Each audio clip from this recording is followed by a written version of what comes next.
Hello my beautiful friends, it's Amanda here, and today we're talking about some new products from ColourPop that are exclusive to Ulta. ColourPop and Ulta just released 2 new palettes and 2 new ultra glossy lip bundles. I was going to talk about all 4 of these items in one video, but I really like to go in depth when I do my palette swatches. So today we're just going to be talking about these 2 products. This is the Sweet Nothings palette and the Bisou Bisou Ultra Glossy Lip Set. I definitely want to do a video on the other 2 items, the Rendezvous palette and the Wee Wee lip set. Leave a comment and let me know if you're interested in seeing that. I definitely want to play with those too. Let's start with lips. This Bisou Bisou set is $16 at Ulta. It contains 3 full-size ultra glossy lips. Individually, the full-size glosses are priced at $6 a piece, so if you bought 3, it would be $18, so you're saving $2 with the bundle.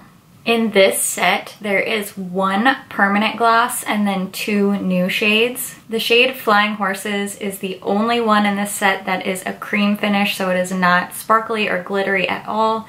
And this one is available individually for purchase from ColourPop. The other 2 shades are called Puff and Beignet. These are brand new shades exclusive to this set, so you can't find them anywhere else. And both of these glosses have shimmer in them. All of these glosses do have the little brush tip applicator, so these are not a doe foot. I did want to mention that the shade Flying Horses is the gloss that I'm wearing throughout the talking portions of this video. I'm gonna go ahead and show you some lip swatches now.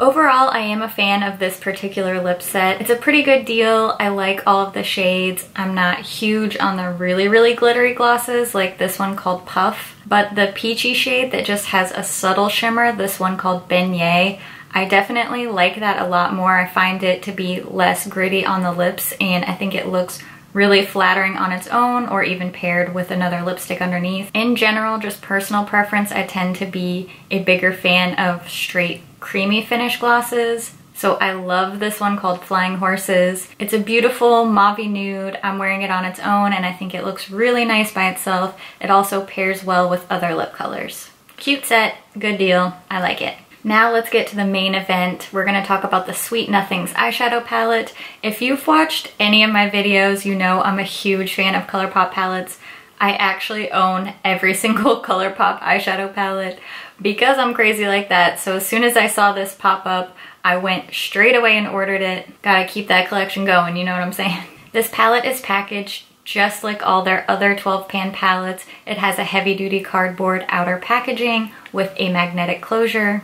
There is no mirror inside this one, but it does have a feature that I love, which is the shade names printed inside next to the pans. You can also find the shade names on the back of the palette. Before we get to the swatches, there is one major thing I want to point out. The Sweet Nothings palette contains shades that are already available from ColourPop in single shadows. Just in case you already own some of these shades, I wanted to point that out.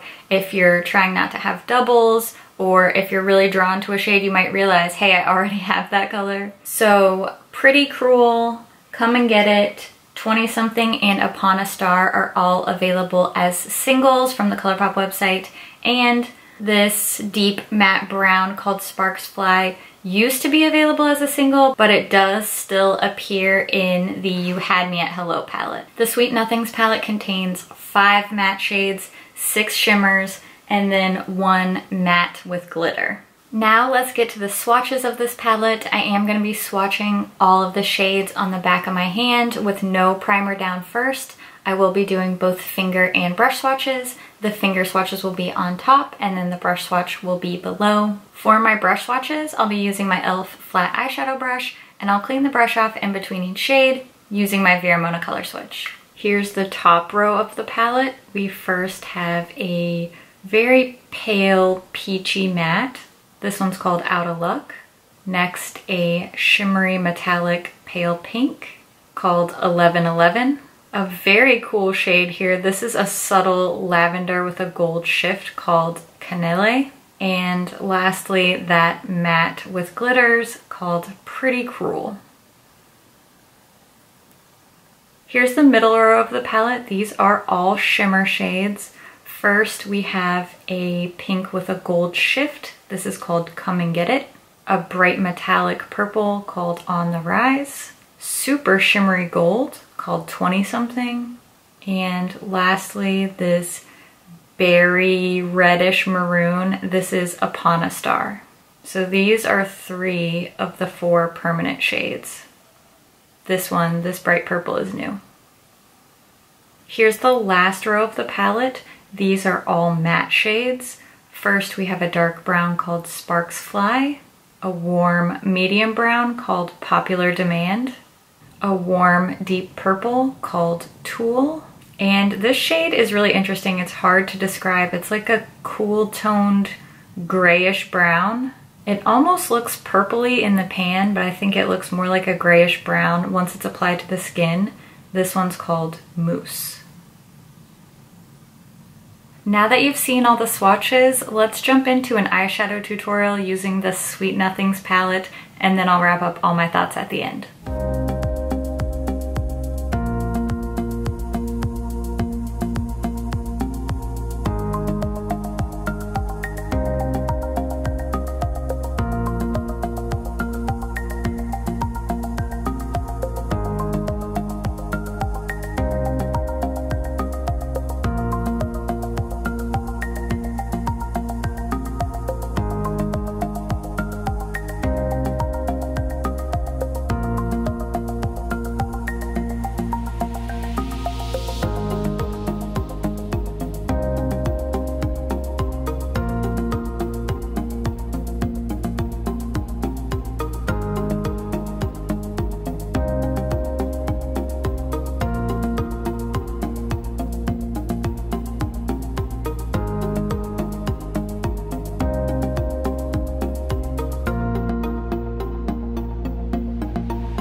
Something that I do pretty often in these palette review videos is compare new palettes to existing palettes, and I think that this Sweet Nothings palette has been compared quite a bit to the You Had Me at Hello palette. There's no denying a pretty similar color scheme here, some neutrals and some purples. I'm gonna go ahead and show you just some quick finger swatches of these palettes side by side so that you can see these shades on the skin for yourself. I'd say they're definitely similar. There's no reinventing the wheel happening here. It seems to me that You Had Me at Hello relies more heavily on neutrals, where Sweet Nothings has more colors, more purple. It almost gives me like a Norvina palette vibe. Maybe I should compare those. Do you think I should? I know I kind of jokingly said, like, should I compare this to the Norvina palette? But then when I started swatching them side by side, this palette is way more similar to Norvina than it is to You Had Me at Hello. I mean, I knew I was picking up on the vibes, but I didn't think they would be as similar as they are. So this might be a great alternative if you cannot really afford the cash for the Norvina palette. You're gonna get some pretty similar looks, I think. But you may see these swatches and say, I already have the You Had Me at Hello palette, so I don't really feel compelled towards the Sweet Nothings, and I think that's totally valid. Personally, I think that Sweet Nothings is a little bit more exciting. In general, you're going to get more different kinds of looks from the Sweet Nothings palette. I've been a big fan of the You Had Me at Hello palette for a long time. I love that that one has a mirror. I wish that they all had mirrors, but a girl can dream. I love a palette that has a mixture of my everyday neutrals with some colors that I can work in comfortably, because I can't go all rainbow. That's just not my aesthetic. So I actually think I like the Sweet Nothings palette more. If you're more into color, if you're like me and you love those neutrals with some colors, then Sweet Nothings is probably for you. And if you're not a big fan of the whole pop of color thing and you really just want some staple neutrals, then I'd say go with You Had Me at Hello. Quality-wise, the Sweet Nothings palette is definitely on par with the other ColourPop palettes. The shadows are easy to work with. They're just perfectly pigmented, not too much fallout, not too much work to blend. I've been wearing this eyeshadow look that I created with the Sweet Nothings palette for probably 5 or 6 hours, and I think it looks exactly like it looked when I put it on. The wear time's great. I don't have trouble with flaking or fading. I say it all the time, I love ColourPop eyeshadows, and this one is no different. As far as I know, these Ulta exclusive items will not be offered for sale on the ColourPop website. If that changes, I will update the description box. I know that these Ulta exclusives are a pain for international customers because you can't order from Ulta. For you, I really hope that they do come to the ColourPop website, but I honestly don't think they're going to. Now's the time when I want to hear what you think about these products. Leave a comment, let us know. Do you love it? Are you over it? Is it on your wish list? I always love to hear what you guys think. Let's start a discussion down in the comments. As always, thank you so much for watching, and I'll see you in my next video. Bye. I will all... Who were you to say? Others with a heady bit. Nailed it. I feel like I've said that 8,000 times in my life. And I probably have. Old swatch hands strikes again. They're both... Sir? No. Do these smell good? Holy crap, I think this is scented. Or else it's my candle. I can't really tell. I'm not gonna lie. I can't tell. That's some great reviewing. Good job, Amanda. Oh, she did not come for Norvina. There's some things happening here. For sure. Get it together. Swatch it up. There's just like eyeshadow and dog hair on everything. My life story.